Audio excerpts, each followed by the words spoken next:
Sunday ശാലോമിലേക്ക് സ്വാഗതം. ഞാൻ Jose John Mallikassery.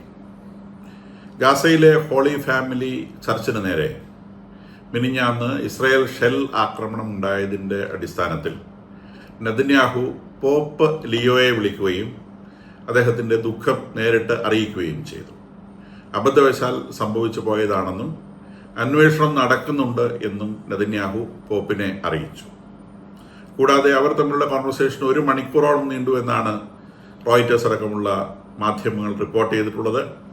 കോൺവെർസേഷനിടയിൽ മാർപ്പാപ്പ പ്രതീക്ഷിക്കാവുന്നതുപോലെ തന്നെ ഗാസയിലെ യുദ്ധം എത്രയും വേഗം അവസാനിപ്പിക്കണമെന്നും കുഞ്ഞുങ്ങൾക്കും സ്ത്രീകൾക്കും വൃദ്ധന്മാർക്കും ഒക്കെ അങ്ങേയറ്റം ബുദ്ധിമുട്ടുണ്ടാക്കുന്ന ഈ നടപടി മുന്നോട്ട് കൊണ്ടുപോകരുതെന്നും നെതന്യാഹുവിനോട് അഭ്യർത്ഥിക്കുകയുണ്ടായി. സ്വാഭാവികമായും എന്തുകൊണ്ട് യുദ്ധം ഉണ്ടായി എന്നും എന്തുകൊണ്ട് അത് തുടരുന്നുവെന്നും നെതന്യാഹു മാർപ്പാപ്പയെ പറഞ്ഞ് ബോധ്യപ്പെടുത്തുകയും ചെയ്തു. അതുകൊണ്ടാണ് ഇത് 1 മണിക്കൂറോളം നീണ്ട ഒരു ചർച്ചയായി വന്നത്. ഈ 3 പേര് മരിക്കാനിടയാവുകയും കൂടാതെ 10ഓളം പേർക്ക് അവിടെ പരിക്കേറ്റിട്ടുണ്ട്. ഈ പരിക്കേറ്റ ആളുകൾ കൂടുതൽ ക്രിസ്ത്യാനികളല്ല, മറ്റ് ദേവാലയത്തിൽ അഭയം തേടിയിരുന്ന ആളുകളാണ്. അവർക്ക് ഇസ്രായേലിലെ ആശുപത്രികളിൽ ഏറ്റവും നല്ല ചികിത്സ നെതന്യാഹു ഓഫർ ചെയ്തിട്ടുണ്ട്. ദേവാലയത്തിന് പറ്റിയ കേടുപാടുകൾ പരിഹരിച്ചു കൊടുക്കാമെന്ന് അദ്ദേഹം പറഞ്ഞിട്ടുണ്ട്. കൂടാതെ ജെറുസലേം പാത്രിയാർക്കീസിനോട്, അവിടെ ലാറ്റിൻ പാത്രിയാർക്കീസിന്റെ ഹെഡ്ക്വാർട്ടേഴ്സ് ജെറുസലേമാണ്, ഈ ക്രിസ്ത്യൻ വിഭാഗങ്ങൾക്ക് ആവശ്യമായ എല്ലാ സഹായങ്ങളും ചെയ്തു കൊടുക്കാമെന്ന് പ്രത്യേക പ്രോമിസും അദ്ദേഹം ചെയ്തിട്ടുള്ളതായിട്ടാണ് മനസ്സിലാവുന്നത്.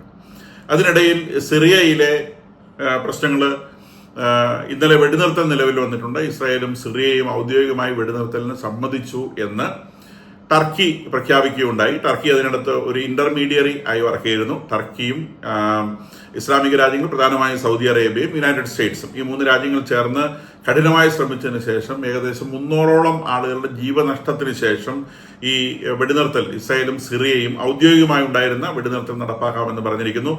കൂടാതെ അവിടെ കോൺഫ്ലിക്റ്റിലായിട്ടുള്ള ഡ്രൂസ് ബെദോവിൻ കമ്മ്യൂണിറ്റി, ഇത് സിറിയയുടെ സുവേദ പ്രോവിൻസിലാണ് കാര്യം നടക്കുന്നത്. സിറിയയുടെ സുവേദ പ്രോവിൻസ് എന്ന് പറഞ്ഞാൽ സിറിയയുടെ തെക്ക് ഭാഗത്താണ്, ജോർദാനോട് ചേർന്ന്, ജോർദാൻ മരുഭൂമിയോട് ചേർന്ന് കിടക്കുന്ന പ്രദേശമാണ് ഈ സുവേദ പ്രോവിൻസ് എന്ന് പറയുന്നത്. അപ്പോൾ അത് സിറിയയുടെ തെക്ക് ഭാഗത്തേക്കായിട്ട് വരും. അപ്പോൾ ആ പ്രോവിൻസിലാണ് ഈ ഡ്രൂസുകളും ബദോവിൻസും തമ്മിൽ കോൺഫ്ലിക്റ്റ് നടക്കുന്നത്. അപ്പോൾ ആ കോൺഫ്ലിക്റ്റിൽ ബദോവിൻസ് ഡ്രൂസുകളെ ആക്രമിച്ചു എന്നുള്ളതാണ് വിഷയം. അത് ഒരു പുതിയ കാര്യമൊന്നുമല്ല, കുറേ വർഷങ്ങളായിട്ട് നിലനിൽക്കുന്ന ഒരു സംഗതിയാണ്. അസാദ് ഭരണകൂടത്തിന്റെ കാലത്ത് ഈ ബദോവിൻ എന്ന് പറയുന്ന സുന്നി മുസ്ലിങ്ങളെ അസാദ് ചവിട്ടി ഒതുക്കി വെച്ചിരുന്നത് കൊണ്ട് അവരധികം തലപൊക്കാത്തതാണ്.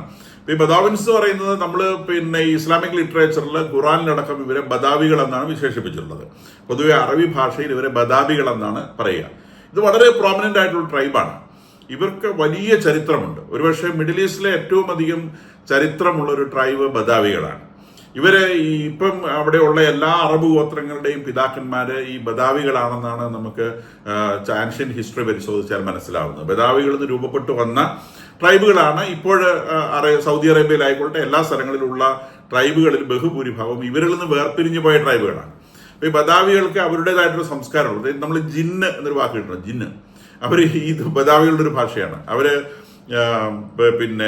അവരുടെ മെജോറിറ്റി ഓഫ് ദ മുസ്ലിംസ്, വളരെ അപൂർവമായ ക്രിസ്ത്യൻസും അങ്ങനെയൊക്കെ ഉണ്ട്. അപ്പൊ ഇവര് ജീവിക്കുന്നത് പ്രധാനമായിട്ടും Syria, Saudi, Jordan, Egypt, Israel, Algeria, Iraq, Palestine, Libya, Tunisia, ഇത്രയും രാജ്യങ്ങളായിട്ട് സ്പ്രെഡ് ചെയ്ത് ഇവർ ജീവിക്കുന്നുണ്ട്. ഇവർ മരുഭൂമിയോട് ചേർന്ന് ജീവിക്കുന്ന, ചരിത്രപരമായിട്ട് മരുഭൂമിയോട് ചേർന്ന് ജീവിക്കുന്ന ഒരു ട്രൈബാണ്. ഈ മരുഭൂമിയിലൊക്കെ എല്ലായിടത്തും ചരക്കുകൾ കൊണ്ടുവന്ന കാരവൻ സംഘങ്ങളാണ് നമുക്കറിയാം. പണ്ട് കാരവൻ സംഘങ്ങൾ വളരെ പ്രോമിനന്റ് ആയിട്ടുള്ള സംഗതിയാണ്. അറബ് രാജ്യങ്ങളിലേക്ക് കേരളത്തിൽ നിന്നും ഇന്ത്യയിൽ നിന്നുമൊക്കെ പോകുന്ന ചരക്കുകൾ ഈ പേർഷ്യൻ ഗൾഫിൽ പോയി ഇറങ്ങുകയും പിന്നീട് അത് കാരവൻ സംഘങ്ങൾ ഈജിപ്തിലേക്ക് കൊണ്ടുപോവുകയും അതുപോലെ യൂറോപ്പിലേക്ക് കൊണ്ടുപോവുകയും ഒക്കെ ചെയ്യുന്ന ആ കാരവൻ സംഘങ്ങളുടെ യാത്രയെക്കുറിച്ച് നമ്മൾ കേട്ടിട്ടുള്ളതാണ്. അതൊക്കെ ചരിത്രത്തിലുള്ളതാണ്. അപ്പൊ ഈ കാരവൻ സംഘങ്ങളെ ലെവി ചെയ്തുകൊണ്ട് ഇവരുടെ കാരവൻ സംഘങ്ങൾ പൊതുവെ സഞ്ചരിക്കുന്ന മരുഭൂമിയോട് ചേർന്നുള്ള പ്രദേശങ്ങളിലൂടെ, വഴികളിലൂടെയാണ് ഇങ്ങനെ സഞ്ചരിക്കുക. മരുഭൂമിയുടെ ഉള്ളിൽ പ്രവേശിക്കാൻ പറ്റില്ലല്ലോ. അപ്പൊ മരുഭൂമിയെ ചുറ്റിപ്പോകും. അപ്പൊ ഈ മരുഭൂമിയെ ചുറ്റിപ്പോകുന്ന പ്രദേശങ്ങളിൽ ഈ കാരവൻ സംഘങ്ങളെ കൊള്ളയടിച്ചും അല്ലെങ്കിൽ അവരിൽ നിന്ന് ലെവി വാങ്ങിയും ജീവിച്ചുകൊണ്ടിരുന്ന അങ്ങനെ സംസ്കാരമുള്ള ഒരു സമൂഹമാണിത്. പിന്നീട് ഇവർ ഈ മരുഭൂമിയിൽ ഇവർക്ക് അതിജീവിക്കാനുള്ള ഒരു ശേഷി കൊണ്ട് കാരവൻ സംഘങ്ങൾ ഇവരെ തന്നെ ഈ കാരവൻ സംഘങ്ങളിലേക്ക് റിക്രൂട്ട് ചെയ്യാൻ തുടങ്ങി. കാരണം ഇവർക്ക് ഈ മരുഭൂമിയിൽ സഞ്ചരിക്കാനുള്ള വല്ലാത്ത ശേഷിയുണ്ട്. പിന്നീട് ഈജിപ്ത് പോലുള്ള രാജ്യങ്ങൾ ഇവർ ഈ കാരവൻ സംഘങ്ങളുടെ ചെക്ക് പോയിന്റുകളൊക്കെ നിയന്ത്രിക്കാൻ വേണ്ടി ഇവർ ഉപയോഗിച്ചു തുടങ്ങി. അവരുടെ ഈജിപ്തിലേക്ക് കടക്കുന്ന സമയത്ത് കാരവൻ സംഘങ്ങളെ ചെക്ക് പോയിന്റുകളിൽ പോയി ടാക്സ് പിരിക്കുന്ന പരിപാടിയൊക്കെ. കാരണം ഇവർക്ക് ഈ മരുഭൂമി സർവൈവ് ചെയ്യാനുള്ള വല്ലാത്ത ശേഷിയുള്ള ഒരു കൂട്ടം മനുഷ്യരാണ്. അപ്പൊ ഇത് ഇത്രയും രാജ്യങ്ങളിൽ ഇങ്ങനെ സ്പ്രെഡ് ചെയ്ത് ജീവിക്കുന്നുണ്ട്. ലോകത്തിലെ ഏകദേശം 4 മില്യണും 5 മില്യണും, അതായത് 40 ലക്ഷത്തിനും 50 ലക്ഷത്തിനും ഇടയിൽ ആളുകൾ ഈ ബദാവിൻസ് എന്ന് പറയുന്ന കൂട്ടരുണ്ട്. അവരുടെ ആ ഒരു ട്രൈബൽ പ്രാക്ടീസ്, ഈ പറയുന്ന ഏത് രാജ്യത്താണ് അവർ ജീവിക്കുന്നതെങ്കിലും അവരുടെ ട്രൈബൽ പ്രാക്ടീസുകളൊക്കെ സെയിം ആണ്. ഇവരെ ഇസ്ലാം മതം സ്വീകരിച്ചവരാണെങ്കിലും ശരി, അവരുടെ ട്രൈബിന്റെ രീതികളും ട്രൈബിന്റെ വിശ്വാസങ്ങളും കൈവിടാത്തവരുമാണ്. അതുകൊണ്ട് ഇസ്ലാമിനകത്ത് സുന്നി മുസ്ലിങ്ങളാണ്, സുന്നി മുസ്ലിങ്ങൾക്കകത്ത് ഒരു സ്പെഷ്യൽ ഐഡന്റിറ്റി ഉള്ള കൂട്ടരാണ് ഇവര്. ബട്ട് അവര് ലോക സുന്നി മുസ്ലിങ്ങളുമായിട്ടും അഫിലിയേറ്റ് ചെയ്യുന്നുണ്ട്. സിറിയയിൽ നടക്കുന്ന വിഷയങ്ങൾക്ക് വാസ്തവത്തിൽ സുന്നി മുസ്ലിങ്ങളുടെ തീവ്രവാദ പ്രസ്ഥാനങ്ങളുമായിട്ടുള്ള ബന്ധമുണ്ട്. ISIS ഇതിന്റെ പുറകിൽ പ്രവർത്തിക്കുന്നുണ്ട്. അവരിൽ നിന്ന് ഇവർക്ക് സഹായം കിട്ടുന്നുണ്ട്. മാത്രമല്ല ബദാവി ഗ്രൂപ്പുകൾ ലോകത്തിൽ എവിടെയൊക്കെ ഉണ്ട്, അവിടെ നിന്നെല്ലാം ആളുകൾ ഇപ്പോൾ ഈ സിറിയയിലേക്ക് വന്നുകൊണ്ടിരിക്കുകയാണ് ഈ യുദ്ധം തുടരാൻ വേണ്ടി. അപ്പൊ ഈ ട്രൂസ് ഇപ്പോൾ നിലവിൽ വന്നെങ്കിലും, വെടിനിർത്തൽ ഇപ്പോൾ നിലവിൽ വന്നെങ്കിലും ഇത് എത്രത്തോളം പ്രായോഗികമാണ് എന്നുള്ളതിനെ സംബന്ധിച്ച് എല്ലാവർക്കും സംശയമുണ്ട്. കാരണം ബദാവികൾ ധാരാളമായിട്ട് ഈ ഞാനിപ്പോൾ നേരത്തെ പറഞ്ഞ വിവിധ രാജ്യങ്ങളിൽ നിന്ന് ഇങ്ങോട്ട് നീങ്ങുന്നതായി വിവരം ലഭിച്ചിട്ടുണ്ട്. കൂടാതെ ഡ്രൂസുകൾ, ഇസ്രായേലിൻ ഡ്രൂസുകൾ ഉണ്ടെന്നറിയാം. അപ്പൊ ഇസ്രായേലിലെ ഡ്രൂസുകൾ ഏകദേശം 1000 ആളുകൾ ബോർഡർ ക്രോസ് ചെയ്ത് ഈ സിറിയയിലേക്ക് പോകാൻ ശ്രമിക്കുകയും ഇസ്രായേൽ അതിനെ തടഞ്ഞു വെക്കുകയും ചെയ്തിട്ടുണ്ട്. അപ്പം ഡ്രൂസുകളും ഈ നേരെ മറിച്ച് ലെബനോണിലുള്ള ഡ്രൂസുകളെ സംബന്ധിച്ച് അങ്ങനത്തെ ഒരു വിഷയം വരുന്നില്ല. അവരും ആ ഭാഗത്തേക്ക് വരാനുള്ള സാധ്യതയുണ്ട്. അപ്പൊ ഈ വെടിനിർത്തൽ എത്രത്തോളം പ്രായോഗികമാകുമെന്ന് അറിയാൻ പാടില്ല. ഇസ്രായേൽ സിറിയയുടെ ഔദ്യോഗിക സേനയ്ക്ക് ഒരു ലിമിറ്റഡ് രീതിയിൽ ഈ പ്രദേശത്തേക്ക് പ്രവേശിക്കാനുള്ള അനുവാദം നൽകിക്കൊണ്ടാണ് ഈ വെടിനിർത്തൽ വന്നിട്ടുള്ളത് എന്നാണ് റോയിറ്റേഴ്സ് റിപ്പോർട്ട് ചെയ്യുന്നത്. അതായത് ഇസ്രായേലിന്റെ ഈ സിറിയയുടെ ഔദ്യോഗിക സേന പക്ഷം പിടിക്കുകയില്ല. അവര് ഈ തമ്മിത്തല്ല ഒഴിവാക്കാൻ അവരെ കൊണ്ട് സാധിക്കും, അവരത് ചെയ്തോളാം. അപ്പം അങ്ങനെയാണെങ്കിൽ നിങ്ങൾക്ക് ആ പ്രദേശത്തേക്ക് പോകാം എന്നുള്ളൊരു പെർമിഷൻ ഇസ്രായേൽ കൊടുത്തു. നേരത്തെ ഇസ്രായേൽ പറഞ്ഞത് ഡമാസ്കസിന് തെക്കോട്ട് സിറിയൻ സേന വരാൻ പാടില്ല. അങ്ങനെ ഡമാസ്കസിന് തെക്കോട്ട് സിറിയൻ സേന വരികയാണെങ്കിൽ ഇസ്രായേൽ ടാങ്കുകൾ ഉപയോഗിച്ച് പ്രതിരോധിക്കും എന്നാണ് ഇസ്രായേൽ പറഞ്ഞത്. അപ്പൊ അതൊരു വലിയ ഭീഷണിയാണ്. സിറിയയുടെ മണ്ണിലേക്ക് ഇസ്രായേൽ ടാങ്കുകൾ പ്രവേശിക്കുക എന്നുള്ളത്. അപ്പൊ അത് പിന്നെ ഈ മീഡിയേറ്റേഴ്സിന്റെ ഇടപെടൽ വഴി ആ ഒരു സംഗതി നിന്നിട്ടുണ്ടെന്നും ഔദ്യോഗികമായിട്ട് സിറിയൻ ഗവൺമെന്റും ഇസ്രായേൽ ഗവൺമെന്റും തമ്മിൽ വെടിനിർത്തലിൽ എത്തിയിട്ടുണ്ടെന്നും ഇനി ഈ ഡ്രൂസ് ബദാവിൻ വിഭാഗങ്ങൾ തമ്മിലുള്ള ഈ ഫൈറ്റ് ഇത് ഇപ്പം വെടിനിർത്തലിലാണുള്ളത്. അത് സ്റ്റാർട്ട് ചെയ്യാതെ സിറിയൻ സേന നോക്കിക്കൊള്ളാമെന്നുമുള്ള ഒരു രീതിയിലാണ് ഈ കാര്യങ്ങൾ മുന്നോട്ട് പോകുന്നത്. അപ്പൊ ഇനി ഈ ഡ്രൂസ് എന്ന് പറയുന്നത് നമുക്ക് ഡ്രൂസ് ഒരു ട്രൈബല്ല, ഡ്രൂസ് ഒരു മതം മാത്രമാണ്. പക്ഷെ അവര് പിന്നെ ഷിയായുടെ ഒരു ഓഫ് ഷൂട്ട് ആയിരിക്കുമ്പോഴും ഷിയായിൽ നിന്ന് വേർപെട്ടു പോയ 10-ാം നൂറ്റാണ്ടിൽ വേർപെട്ടു പോയ ഒരു വിഭാഗമായിരിക്കുമ്പോഴും അവര് സ്വയം മുസ്ലിംസ് എന്ന് വിളിക്കുന്നില്ല. അവര് അറബ്സ് ആണ്, മുസ്ലിംസ് ആണ്. പക്ഷെ അവര് സ്വയം അറബ്സ് എന്നും വിളിക്കില്ല, അവർ സ്വയം മുസ്ലിംസ് എന്നും വിളിക്കില്ല. അവർ ഡ്രൂസ് മാത്രമേ വിളിക്കുള്ളൂ. അവർക്ക് അറബ് ഐഡന്റിറ്റി ഇഷ്ടമില്ല, അവർക്ക് മുസ്ലിം ഐഡന്റിറ്റിയും ഇഷ്ടമില്ല. അപ്പം നമ്മളവരെ മുസ്ലിം എന്ന പേര് ചാർത്തി വിളിക്കുമ്പോഴും അവർ സ്വയം മുസ്ലിങ്ങൾ എന്ന് വിളിക്കാൻ ഇഷ്ടമില്ലാത്ത ആളുകളാണ്. ഇപ്പൊ ലോകത്തിൽ നമുക്കറിയാം ഏകദേശം 10 ലക്ഷത്തോളം ഡ്രൂസുകളാണുള്ളത്. നേരെ കുറച്ച് ബദാവികളായിട്ട് തട്ടിച്ചു നോക്കുമ്പോൾ എണ്ണത്തിൽ ഡ്രൂസുകൾ കുറവാണ്. ഇനി സിറിയയിലെ ഈ ബദാവികളുടെയും ഡ്രൂസിന്റെയും എണ്ണം ഏകദേശം ഒരുപോലെയാണ്. ഒരു 7 ലക്ഷത്തിനടുത്താണ് രണ്ടു കൂട്ടരും ഏകദേശം ഈ സിറിയയിലുള്ളത്. ഇസ്രായേലിൽ നേരെ മറിച്ച് ബദാവികളുടെ എണ്ണം വളരെ കൂടുതലാണ്. ഇസ്രായേലിലെ ഡ്രൂസുകൾ ഏകദേശം 1,40,000 ഉള്ളപ്പോൾ ഇസ്രായേൽ ബദാവികൾ ഏകദേശം 3 ലക്ഷത്തിനടുത്തുള്ള. ഇപ്പൊ ഈ ഇസ്രായേലിലുള്ള ബദാവികൾ പ്രധാനമായിട്ടും ജീവിക്കുന്നത് നെഗവ് റീജിയനിലാണ്. നെഗവ് എന്ന് പറയുന്ന ഒരു ഡെസേർട്ട് റീജിയൻ ആണെന്ന് നമുക്കറിയാം. ഇസ്രായേലിലെ ഒരു മരുപ്രദേശമാണ് നെഗവ് എന്ന് പറയുന്നത്. എവിടെയൊക്കെ മരുഭൂമി ഉണ്ടോ അതിന് ചുറ്റുമാണ് ഈ ബദാവികളുള്ളത്. ആ മരുഭൂമിയുടെ എക്സ്റ്റൻഷൻ പിന്നീട് ജോർദാനിലേക്കും അതുവഴി സിറിയയിലേക്ക് നിൽക്കും. അപ്പൊ ആ മരുഭൂമിയുടെ ചുറ്റും ഇങ്ങനെ താമസിക്കുന്ന ഈ ട്രൈബൽ ഗ്രൂപ്പാണ് ഈ ബദാവികൾ എന്ന് പറയുന്നത്.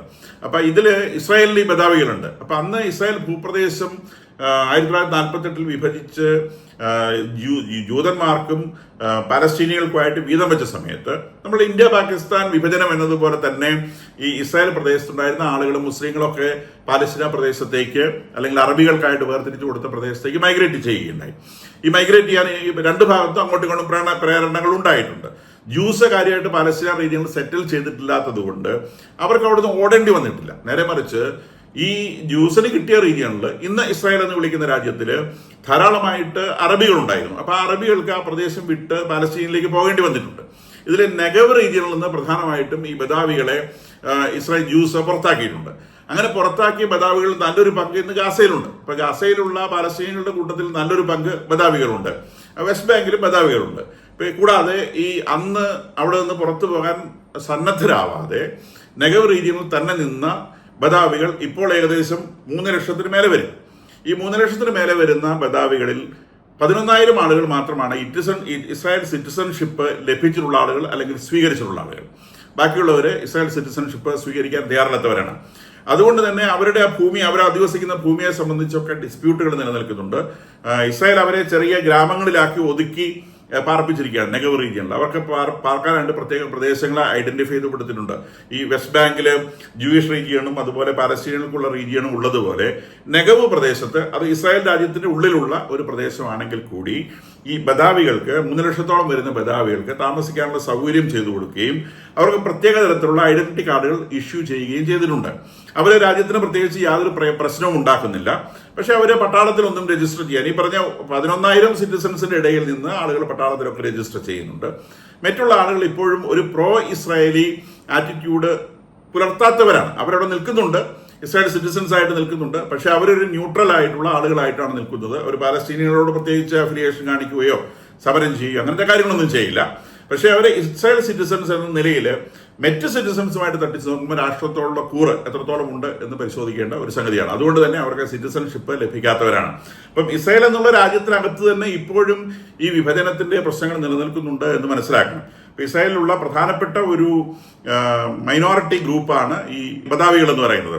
പക്ഷെ ബദാവികൾക്ക് വേണ്ടി ഇസ്രായേൽ ഒരിക്കലും യുദ്ധം ചെയ്യാൻ നിൽക്കാറില്ല. നേരെ മറിച്ച് ഡ്രൂസുകൾക്ക് വേണ്ടി യുദ്ധം ചെയ്യാൻ നിൽക്കാറുണ്ട്. അതിന്റെ കാരണം, ഈ ഇസ്രായേലിന്റെ ഫോർമേഷൻ ആവുന്നതിന് മുൻപ് തന്നെ ജ്യൂസിന്റെ കൂടെ സഹകരിച്ച് പ്രവർത്തിച്ചിരുന്നവരാണ് ഡ്രൂസ്. കാരണം ഇസ്രായേൽക്കാർ അവിടെ കുടിയേറി വന്ന കാലം മുതൽ തന്നെ ഡ്രൂസിന്റെ ഒരു സംരക്ഷകരായിട്ടാണ് ഇസ്രായേലിനെ അവർ കണ്ടിട്ടുള്ളത്. അതുകൊണ്ട് ആ ഒരു ബന്ധം, അവരതിനെ ബ്ലഡ് റിലേഷൻ എന്ന് പോലും വിശേഷിപ്പിക്കാറുണ്ട്, ആ ഒരു ബന്ധം തുടർന്ന് വരികയും പിന്നീട് ഇസ്രായേൽ രാജ്യം ഫോം ചെയ്തതിനു ശേഷം ഡ്രൂസുകൾ ആ രാജ്യത്തിന്റെ ഭാഗമാവുകയും അവിടെ സിറ്റിസൺസ് ആവുകയും അവർ ഇസ്രായേൽ മിലിറ്ററിയിൽ വളരെ കാര്യമായി പങ്കെടുക്കും. കാരണം ഇസ്രായേൽ ഏറ്റവും ആവശ്യം ഉണ്ടായിരുന്ന സേവനം മിലിറ്ററി സേവനമായിരുന്നു. 1948 മുതൽ അവിടെ യുദ്ധങ്ങളാണ്. അപ്പൊ ആ യുദ്ധങ്ങൾ ജീവൻ നഷ്ടപ്പെടാനുള്ള സംഗതിയാണ്. മിലിറ്ററി സേവനം എന്ന് പറഞ്ഞാൽ പിള്ളേളിയല്ല. അപ്പൊ ആ ഒരു സേവനത്തിലേക്ക് പൂർണ്ണ മനസ്സോടെ വന്ന് ആ രാജ്യത്തിന്റെ ഫോർമേഷനിലും വളർച്ചയിലും അങ്ങേയറ്റം സഹായിച്ചവരെന്ന നിലയിൽ ഡ്രൂസുകളോട് ഇസ്രായേൽക്കാർക്ക് വലിയ താല്പര്യമാണ്. അപ്പൊ അതുകൊണ്ടാണ് ഡ്രൂസുകൾക്ക് വേണ്ടി സിറിയയിൽ കടന്നു പോലും യുദ്ധം ചെയ്യാൻ ഇസ്രായേൽ തയ്യാറാവുന്നത്. നാട്ടിൽ ജീവിക്കുന്ന ഡ്രൂസുകളെ ഉദ്ദേശിച്ചിട്ടാണ് ഇവര് സിറിയയിൽ പോയിട്ട് അവരുടെ സഹോദരങ്ങളായിട്ട് ഡ്രൂസുകൾക്ക് വേണ്ടി യുദ്ധം ചെയ്യുന്നത്. കൂടാതെ ഞാൻ ഇന്നലെ സൂചിപ്പിച്ചു, ഇസ്രായേലിന്റെ അതിർത്തി പ്രദേശങ്ങളിലേക്ക് ജിഹാദിസ്റ്റുകളായിട്ടുള്ള ആളുകൾ എസ്റ്റാബ്ലിഷ് ചെയ്യുന്നത് ഇസ്രായേലിന് ബുദ്ധിമുട്ടുണ്ടാകുന്ന കാര്യമാണ്. അതുകൊണ്ട് തന്നെ അവര് ജിഹാദിസ്റ്റുകൾ അവരുടെ അതിർത്തി പ്രദേശങ്ങളിലേക്ക് വന്നടിയുന്നത് ഒഴിവാക്കുക എന്നുള്ളൊരു വലിയ ലക്ഷ്യം കൂടി ഇസ്രായേലിന് ഈ യുദ്ധത്തിന്റെ ഭാഗമായിട്ടുണ്ട് എന്ന് നമുക്കറിയാം. അപ്പൊ ഈ ബദോവിൻ എന്ന് പറയുന്ന ഗ്രൂപ്പ് സിറിയയിൽ മാത്രമല്ല ഇസ്രായേലിലും കൂടി ഉള്ള ഒരു ഗ്രൂപ്പാണ്. അത് ലോകത്തിന്റെ പല ഭാഗത്തുണ്ട്. ഏകദേശം 5 മില്യണോളം ആളുകൾ ഈ ബദോവിൻ ഗ്രൂപ്പിൽ വരുന്നു. വലിയ പാരമ്പര്യമുള്ള, വലിയ ചരിത്രമുള്ള ഒരു ഗ്രൂപ്പാണ്, ട്രൈബൽ ഗ്രൂപ്പാണ്. അപ്പൊ ഇത്രയും കാര്യങ്ങൾ നമുക്കിതിൽ നിന്ന് മനസ്സിലാക്കാം.